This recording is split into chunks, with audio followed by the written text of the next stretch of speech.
Hey YouTube, how's it going? Chris here from the Broken Sea. Ready for another episode of Broken Cosplay? Because I am. Anyway, today we have Rebecca Parker, also known as Jinx. She's one of the local talents. I've known you for, it's coming close. When was the first time we met? It's been at least 2 or 3 years. It's been at least, yeah, 2 or 3 years. It's been, yeah. Oh, I think it was the parade almost. Well, that was only 1 year. No, that was 1 year ago. No, there's some before. No, Anyway, I drink a lot. Point is, don't trust anything. Enough. There you go. Well, you do enough to be on this show, and trust me, it takes quite a bit. Anyway, so just the usual rundown here. Jinx actually, she actually represents both the cosplay community, and she's the first person we've had on here that actually represents the steampunk community. So it's going to be good to kind of pick their brains too as well. Brains. Anyway, I guess first question really, Jinx, what got you into costuming in general? Well, what got me into costuming is some friends of ours were doing a wedding on October 31st, and they were doing a costume wedding. So it was a Hallow wedding, if you would. Hallow wedding. The ceremony was in costume. The reception was in costume. Everybody was encouraged to be in costume. And actually, they did the Princess Bride. She did Buttercup, and he did the Man in Black. That's friggin' adorable. It was really cute. He's a little shy, so he was happy because that let him wear a mask. But my husband came to me and he said, "I want to be Boba Fett. I want to do the Fett. It's a big thing. This is some of our closest friends. I want to do the Fett. I've wanted to do the Fett forever. We're doing the Fett." So that was about 5 years ago, and for about 2 or 3 months, every single night, here we were building this costume. It took forever. He had to order the helmet. Oh, yeah. But that was pretty much the only piece that we didn't purchased. Really work on. Right. I sewed this flight suit. We bought plain twill material, and we dyed the material, and we sewed the material, and we did a terrible job sewing the material. It fit like a bag on him. More effort than I did for my first costume. It's crazy. It was a little bit like the Stay Puft Marshmallow Man. It took a few refittings to get it down to his size. But when I first built it, I was like, well, if I put a little too much, I can cut it down. If I don't put enough, I'm doomed. I guess that's one way of putting it. Wow. I figured out how to build his first set of plates. We used a shower backsplash, and we used templates. I cut the plates out of this shower backsplash, and every night there I was with the heat gun, shaping these things and painting layers of paint onto it. And using marbles to put the dents in. Old school. That's pretty good. It took a lot of work. I even made. I took some kitchen tongs, and I had taken cloth and tape and wrapped it around so that they wouldn't crimp it too hard. Oh, shit. I was shaping it. Makeshift everything. I like it. Everything. It was so hodgepodge, and it was such a home job. But actually, he won first place in the costume contest that they had for the wedding. Although second place was a very close second with Santa Claus for Halloween. I mean, who could top Santa Claus on Halloween? I love Nightmare Before Christmas. I guess just Boba Fett, yeah. So yeah, that got you into costuming, and then from that, did you kind of get into the steampunk side of things, or like? It sort of grew over time. We went to a couple of conventions, and the first big convention we went to was C4. And when we went to C4, I saw this table of steampunk things, and I was like, "Oh my god, it's gorgeous!" And so I bought my first set of goggles, and I bought my first. It was a big silver locket with a cameo on it, and I put on a shirt and a vest, and I put on my dollar store bowler hat. And I put the goggles on the hat, and I put the cameo on. It's like, I'm steampunk now. That's it. I'm walking the con, and I am steampunk. It's not too bad. Costuming right on the floor. It was pretty much, I built the costume on the spot, away in from home with nothing to build anything with. It was just buy it, wear it, go. Well, yeah, and I mean, I've seen a lot of their costumes. There's a lot of neat stuff in there. Is there like a steampunk like lore almost, like a guideline you have to follow with that, or? Well, the nice thing about steampunk is more of a fashion sense than it is anything specific. Yeah, you don't have like a specific costume you're trying to replicate or anything. Yeah, you're not trying to be exactly like somebody else. In fact, being exactly like somebody else detracts from it. You know, the originality of it is part of doing it, but it's a lot of brass and copper and a lot of industrial age gear and industrial age fashion, and basically you take that industrial age aesthetic but you apply it to modern technology. So you'd take a computer, but instead of a keyboard you'd have a typewriter. Oh, okay. Okay, or you'd have really weird old-fashioned light bulbs on things. So instead of like an MP3, you'd have a radio. Yes. You'd have this is actually a radio. This is a 1920s Radiola 3. And I took it, and it had an MDF case on it, and I took that off. I took this to a hobby shop, and I had them duplicate it in clear acrylic so that I could wear it as a costume accessory with lights and stuff inside. And I have lights on. Yeah. So this was, I don't know, probably dollar store. I think it was actually a bunch of flowers that had lights in them, and I took all the flowers off. Yeah. And I put the lights inside there so that I had a nice battery pack with a switch on it. It's pretty good, actually. Yeah. Not too shabby. No, that's awesome. And then I guess, you know, because, you know, you've been to a lot of cons. I've seen you there. Yeah. We've met up quite a few times. Been to a few, actually. I guess one of the biggest questions I always say is, what would you tell people? Well, I mean, if you're going to cosplay, for the most part, just go cosplay. That's the best advice we can say. But what would you say for someone, you know, first con, super nervous, they're, you know, they worked on this costume and they already got like pit stains and they're like, oh god, oh god. In that case, I would say that every single person that you see in costume has been there. Yeah. Every single person that you see in costume at one time went to their first convention in a costume made out of cardboard. Yeah.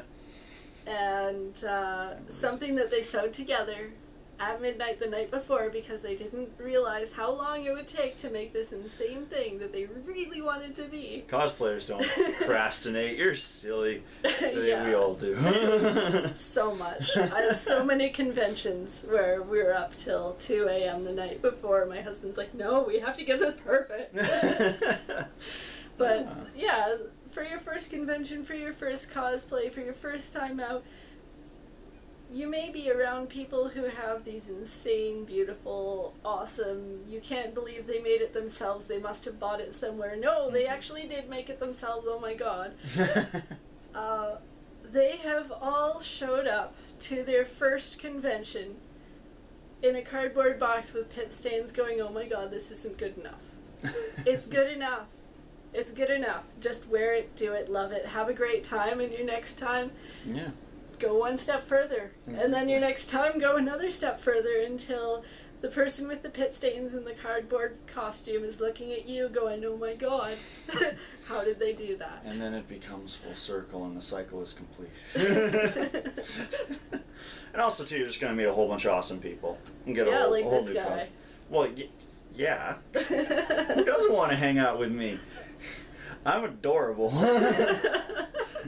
Anyway, thank you very much for answering the questions. Yeah. Jinx here has also brought, as you could tell from the radio box, she's brought some props here to show off, so I'm just going to get behind the camera with some video editing, and we'll do just a quick look over all those, get some tips from a pro. You made a Boba Fett out of a bathroom, like, shower. Okay. You can say that. You can say that. I can't. Okay. I did a cool thing. Yay me! Every little victory. And we're back and she's all by herself. I feel lonely. Well, welcome to my world. Anyway, so now, yeah, let's take a look. Let's go down the line here. Okay. Pick whichever side you want to start off on. Well, let's start off with this is a set of wings that I made for the Wasp. Cartoon version Avengers. And this is probably the 4th or 5th set that I've tried to make, and I'm still not happy with it. So this is my one step up from a cardboard box, but not all the way to awesome yet. I keep working. It's a work in progress. But it was wire that I bought at Canadian Tire. It's 14 gauge wire, and I did all this swirly stuff, and it's layered vinyl, like clear vinyl, and yellow cellophane, and it's got actually some sparkles inside to make it all glittery and fancy. Fancy. I watched a bunch of YouTube videos on how to do this, and I went to a bunch of websites, and they lied to me. Oh. It was not easy. It was not. You mean everything on the internet's not true? It wasn't. Oh, God. I tried 4 or 5 different times. I ripped the plastic off, I balled it up, I threw it out, I cried. And finally, I threw out their ideas because they were not working for me, and I used spray adhesive instead of trying to iron it together like they said would work so well. Oh. So you can tell which one is the first one too, because this one is like super wrinkly. Oh, yeah. And this one is about half as many wrinkly. wrinkles, because I figured out how to lay it down a little better by the second wing. But these are like 4 layers thick. There's like vinyl, cellophane, vinyl, and then by the end of it, I did this the morning of the day that I was going to wear it. So there's another one of those last minute things. There you by go. The end of it, it's like, okay, well, I don't have time to be all fancy with paint. Sharpie. Hey, you'd be surprised how much a gun to the head really, makes someone work faster. So all of this detail is so very obviously Sharpie. So this is a work in progress still, but that's why I brought it. Because it is a work in progress. It shows that even when you end up down there at the end of a costume, you start out with, I did it wrong 6 times, this'll do. Yeah. So that was my wasp wings. And the nice thing is they just kind of tucked into the back of the bra for me, so that was pretty cool. Yeah, I don't wear those, so I'm kind of... Well, which also sucks when I have costumes that don't have pockets. Very frustrating not to have pockets when you're wandering around a convention and you're like, where do I put my wallet and my keys? That's the thing that's keeping me from doing like a Zentai. Next, this is my radio. This is actually a 1920s Radiola 3, and it's like even got, there we go, vacuum tubes and loud noises. To tune it into different radio stations, you take an antenna, it has like 3 wires in it, and you wire it to different things, and you move it around, and you use all these really different, very specific adjustments. I have no idea how any of that works, but it's really cool looking. And it originally had a brown MDF case. Okay. So I took that to a hobby shop, and I had them duplicate the MDF case in clear acrylic, and I had them duplicate the logos as a sticker so that I could maintain the original vintage look. And then I took these lights from inside of like dollar store flowers, and I threaded them in through the hole that was put there for the It's pretty good, actually. I was going to say, I don't know how you got them in when it was already sealed up. Actually, well, I guess you can unscrew the top. This was open, I had it all opened, and I threaded it in, wrapped it around. It was... There you go. It took a little while. Next step for this one, I'm going to get an MP3 player that I can stick in my pocket. That makes radio chatter noises like wah, wah, wah. like that exact noise. Like a Charlie Brown adult. I'll play probably a bunch of clips of people talking in French or German or something so that it makes no sense. I hope it's like something really bad, like a lot of swearing, and someone picks up on it. Or maybe like somebody singing some really, really, obnoxious bar song or something. It'd be great. Nice. Then we got. These are attached to this shirt by Industrial Strength Velcro, so I can actually remove them. But these shoulder bells, I took the basic design for the Boba Fett shoulder bells, and I was like, well, I want to make my own. Right. I really like shoulder bells, and I want to make some that look more steampunky. Mm-hmm. So I took these, and the raised part is actually just hot glue. These Oh, are okay. made out of, I haven't back painted this. This is a misprinted sign. This is Sintra. I went to a sign shop and I said, hey, can I buy a sheet of Sintra? And they're like, well, we have this broken one that we misprinted. Do you want to just have it? And it was like, oh my god, yes. That's a good tip for any cosplayer. If Yes. you can find Sintra, buy it in bulk. Yes. If you have a friend who works in a sign shop, he is now your bestest friend ever. Because you can ask him to set aside the pieces that they break that are now garbage and useless to them because they're so useful to you. But Very nice. Yeah, just paint, and this was like the little enamel paints that you use for cars, Right. model cars, because it was so bright and happy looking. This is my hat. I love my steampunk hat. I have a tiny head, so It's okay. the hat doesn't fit me, so I took a piece of weather stripping. It's actually just weather stripping because it's adhesive on one side and foam on the other, so it's comfy. Hey, as long as it works. My Mando helmet is got like layers and layers and layers. To keep it from... Yeah, to keep it from bobbling From becoming around, a bobblehead? Like a bobblehead. Bobblehead fat, come on. And these are little pieces that I picked up. These are skiing sunglasses. Oh, okay. And bits of clockwork from inside of wristwatches. Mm-hmm. This is like a little lens thing that you kind of like You a just look at jeweler's diamonds eyes, or, yeah. jeweler eye kind of thing, and that's that's the same thing. And I just glued them in place.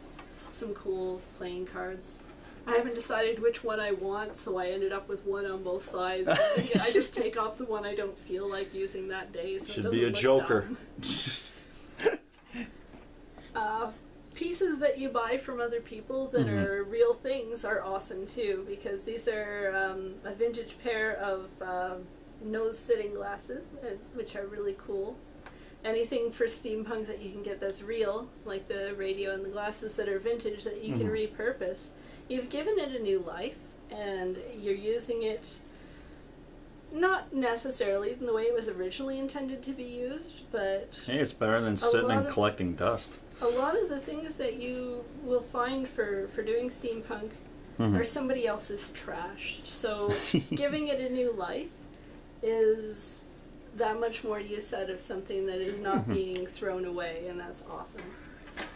And last but not least, certainly not least, this is my set of Mando armor? Mando plates and the flak vest that they attach to. Now the theme for this one was Winter Wolf, and I was so insanely happy with how this turned out because I had this vision in my head of how it was going to look when it was done. And I had no idea if it was going to look anything like that. I was like, okay, I have this really fancy idea, and I know it's going to look like crap. you Positive. Have that feeling that it's just not going to work. And at the end, it came out looking exactly like how I imagined it, and I was so happy. It was very very, very satisfying to do. All about that feeling when when a plan comes together. Yeah, I love it when a plan comes together. I don't. I like chaos. You stand in front of the mirror and you go, "Oh my God, I'm cool! When did that happen?" Oh no, that's awesome. And yeah, I mean, like you're never gonna slow down with the. No, I've been making new costume pieces for Blitz, and I've been planning with my husband. He has like 3 or 4 new costumes he wants to do. Oh yeah. It never ends. No, it never does. Actually, yeah, you'll see me and Jinx down at the Saskatoon Blitz here. That's July 26th, 27th. I want to say that weekend, the Saturday, Sunday. Yeah, well, the Blitz is the Saturday, Sunday, and then there's also the Humboldt thing. There's sort of a mini Comic-Con. It's a local area thing that I'm also going to be at. So there you go. That'll be fun. Yeah, if you're trying to look for me, I won't be in my Joker. I'll be doing something different this time. So I'm excited. It's going to be awesome. Oh yeah. Besides that, though, I do want to thank you very much for stopping on by and showing us, you know, what you love to do here. Yeah, and fun. if you guys had a good time too, don't forget to hit that thumbs up button or subscribe. Also, you know, don't forget to check us out on Twitter. Up. 2 thumbs up. Yeah. Two thumbs up. Don't tell them to do that, because then it'll like and then it'll dislike if they click it twice. Oh, do 3 then. Three thumbs up. Yes. And also don't. Third thumb. Yeah. And then also don't forget to check us out on Twitter at The Broken Sea. We each have individual ones, but that's the main home one if you want to see insane ramblings. Check it out. Those. Oh yeah, we got tons of those.